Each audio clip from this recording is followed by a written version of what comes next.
Hello, this is Arunava Chaudhuri and you are on my YouTube channel, Arunfoot. Today, a review and a preview in regard to the AFC Champions League 2 and India's participation. On one side, Mohun Bagan Super Giants suffered a 0-1 home loss to Ahal FK from Turkmenistan, while FC Goa are set to face Al-Zawraa in their first ACL 2 encounter. Let's talk about the Mariners. Let's talk about India's champions, ISL League Shield as well as ISL Cup winners. Mohun Bagan Super Giant suffered what I would call a deserving 0-1 loss to Ahal FK from Turkmenistan. Enver Anayev scoring the only goal of the match, the substitute with a placed shot. And it was very, very, very disappointing from what the Mariners put out on this Tuesday evening at the Salt Lake Stadium. Mohun Bagan have been training for 5-6 weeks and have played the one of their Durand Cup match. The junior players have played in the CFL, but this team was not ready for the assignment at continental level. It was clearly visible that Molina's team was not ready for the task. There was nothing of that what we saw last season.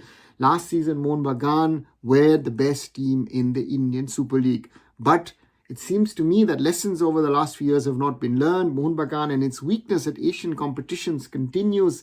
And this team was totally unprepared for what it had to do, what it had to achieve to win, to beat Ahal FK, because India and Turkmenistan are fighting for that direct spot in the ACL 2.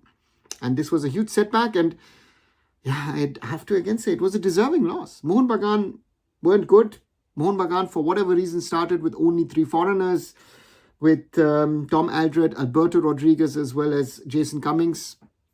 No information why Jay McLaren wasn't started, why and where was Dimi Petratos, because he didn't play at all. And then, of course, Robson Robinho, which I can understand because he's been there only for a couple of weeks. He still has to settle down. But on the other side, Robson Robinho, with his play, with his defense splitting passes, looked the most effective. And Molina has to answer a lot of questions himself. I think the squad composition is another point. Why does Mohun Bagan Super Giant still does not have a foreign defensive screen?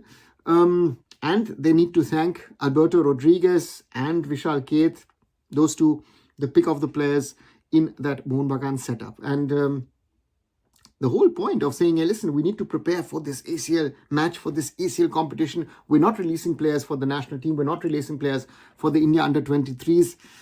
Both of it backfired because, as I had said at the time, I think the match exposure, I think also that competitiveness in the national team as well in the under-23s would have been something good for Mohun Bagan Super Giant. It was clearly evident this team was totally out of touch. This team was not, as I've said, not prepared for this level of competition. And it will not get easier in the coming weeks in the ACL 2 for Mohun Bagan.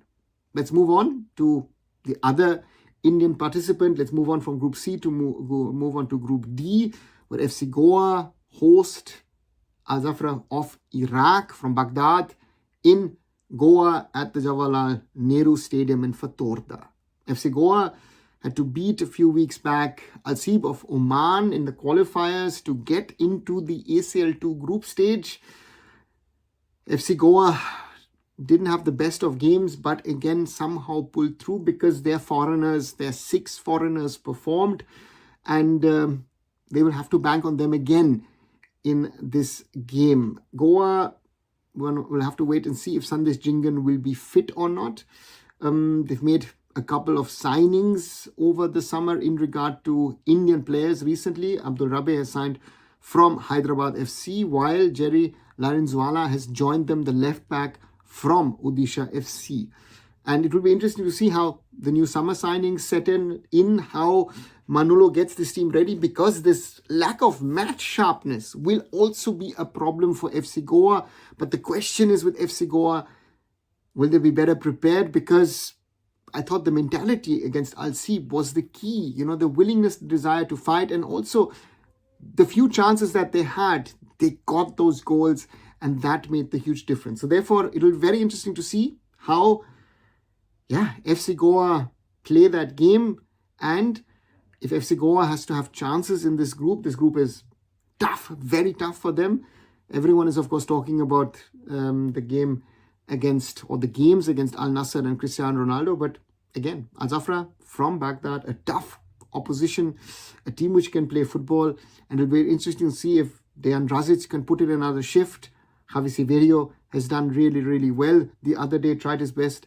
Ika Guruchena against Asif can do better. And what can the Indian players add to that? Ritik Tiwari had a strong game against Al-Sib. So those are some of the things that I'm looking forward from FC Goa. And once again, I'll try and do a live watch-along of that encounter, FC Goa versus Al-Zawraa. So join me in that, and let's wish that they do better than Mohun Bagan Supergiant.